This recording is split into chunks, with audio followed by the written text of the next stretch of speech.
جانوروں میں ایک جو پالتو جانوروں کے طور پہ کتے کو رکھنے کا ذکر ہے، اس کے بارے میں یہاں پر ہمارے معاشرے میں بہت سختی ہے۔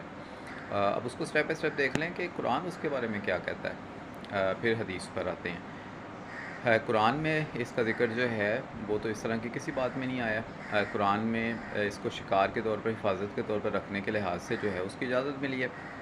اب کہا جاتا ہے کہ کتے کا جو تھوک ہے وہ ناپاک ہوتا ہے، وہ لگ جائے تو آپ ناپاک ہو جاتے ہیں، اس طرح کی باتیں کہی جاتی ہیں۔ لیکن جب آپ قرآن کو پڑھتے ہیں تو قرآن میں جب کتے کو آپ کا کتا جو ہے وہ شکار کر کے لا کے دے آپ کو، تو اس کے بارے میں حکم ہے کہ اس کو کھاؤ، اس میں کچھ کرنے کی ضرورت نہیں ہے۔ اگر آپ کتا زبان سے، منہ سے پکڑتا ہے تو تھوک تو اس کو لگتا ہوگا زبان سے اس شکار کو، تو قرآن نے تو، اللہ نے تو کہیں نہیں کہا، نہ نبی کریم صلی اللہ علیہ وسلم نے کہا کہ اس کو جو ہے وہ شکار جو تمہارے پاس آتا ہے اس کو پہلے پاک کرو کیونکہ اس پہ کتے کا تھوک لگ گیا تو پھر اس کو کھاؤ، اس طرح کی کوئی بات نہیں ہوئی۔ دوسری طرف جو ہے صحابہ کہف جو ہیں ان کے کتے کا ذکر تو قرآن میں بڑی عزت کے ساتھ کیا گیا، اس پر منفی بات نہیں کی گئی، ٹھیک ہے۔ اب آ جاتے ہیں ہم حدیث کے اوپر۔ حدیث میں جس پر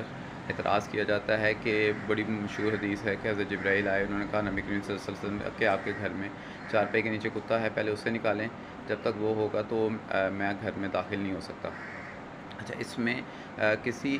بھی فرشتے کا معاملہ نہیں تھا، یہ اسپیسیفک معاملہ تھا حضرت جبرائیل کا، جو کہ وہی لے کے آیا کرتے تھے، ورنہ انسان کے ساتھ جو اس کے کندھوں پہ فرشتے ہوتے ہیں ان کے بارے میں تو کوئی ذکر نہیں ہے کہ بھی وہ فرشتے جو ہیں وہ بھی اس گھر میں داخل نہیں ہوں گے، وہ تو ساتھ ہی ہیں۔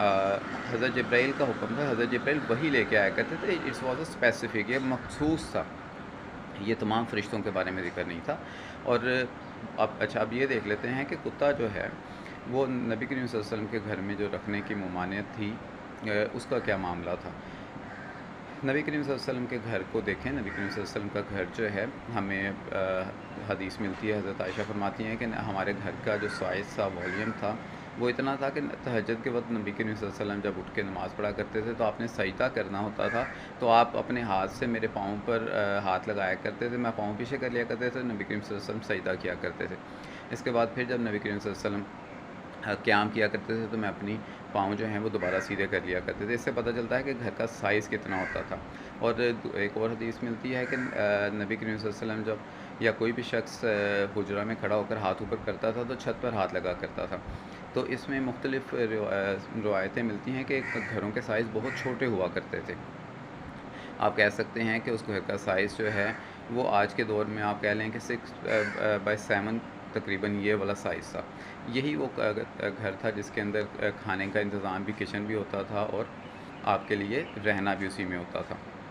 تو اتنے سائز کی جگہ پر کسی جانور کا ہونا گندگی کا باعث بنے گا، وہ وہیں پر سب کچھ کرے گا، تو لازمی سی بات ہے اس کو نہیں رکھا جا سکتا۔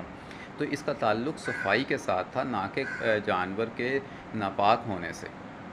ٹھیک ہے، یہ سب سے مین تھا۔ پھر نبی کریم صلی اللہ علیہ وسلم نے فرمایا بھی کہ اگر تمہارے جو ہے وہ کھانے کے برتنوں میں منہ لگاتے تو اس کو اچھے سے صاف کرو۔ اس سے ساری چیزوں سے، یہ روایتوں سے ثابت ہوتا ہے کہ کتا جو ہے وہ اس معاملہ نہیں ہے، وہ معاملہ نہیں ہے جو ہمیں یہاں پر بعد میں ایک مائنڈ سیٹ ہمارا بن گیا کہ اس کو ہم نے رکھنا ہی نہیں ہے، اور اس کے پیچھے یہ وجوہات ہیں۔ پھر ایک اور جگہ ہمیں ملتا ہے کہ نبی کریم صلی اللہ علیہ وسلم نے فرمایا کہ مدینہ میں جب آپ تشریف لائے تو پہلے حکم دیا کہ کتوں کو مارو۔ اس کی وجہ یہ تھی کہ کتوں کی تعداد بہت زیادہ تھی اور وہ لوگوں کو نقصان پہنچا رہے تھے، لوگوں کو زخمی کر رہے تھے، تو اس لیے حکم ہوا کہ ان کو مارو۔ اس کے بعد آپ نے منع فرما دیا۔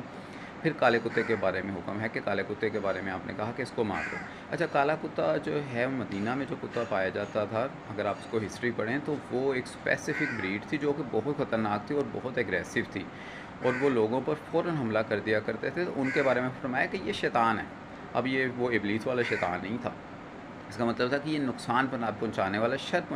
شر جو ہے وہ پیدا کرتا ہے، لوگوں کو نقصان پہنچاتا ہے، تو اس کو مار دو۔ تو ادروائز قرآن نے کتوں کو رکھنے سے منع نہیں کیا، قرآن نے کتوں کا لایا ہوا شکار کھانے کی اجازت دی ہے، اس کو پاک کرنے کے بارے میں نہیں کہا کہ پہلے سے پاک کرو کیونکہ تھوک لگ گیا۔ اور نبی کریم صلی اللہ علیہ وسلم نے بھی جس وجہ سے کہا، اس گھر میں نبی کریم صلی اللہ علیہ وسلم کا جو گھر تھا وہ سائز میں چھوٹے ہوا کرتے تھے، اور وہاں پر کتے کا رکھنا ممکن ہی نہیں تھا۔ پھر جبرائیل کا آنا وہ صفائی کے معاملے میں تھا، وہ قرآن نازل ہوتا تھا، وہاں وہی لے کے آیا کرتے تھے، تو اس لیے انہوں نے کہا کیونکہ اتنے چھوٹے سے سائز کے کمرے میں آپ جب خود بھی رہیں گے، کتا بھی رہے گا، تو صفائی کا انتظام نہیں ہو سکتا۔ تو یہ کچھ وجوہات ہیں جن کو بعد میں جو ہے وہ اس درجے کا کر دیا گیا کہ اس کو کوئی بہت ناپاک اور قابل نفرت جانور جو ہے وہ بنا کے سامنے پیش کیا۔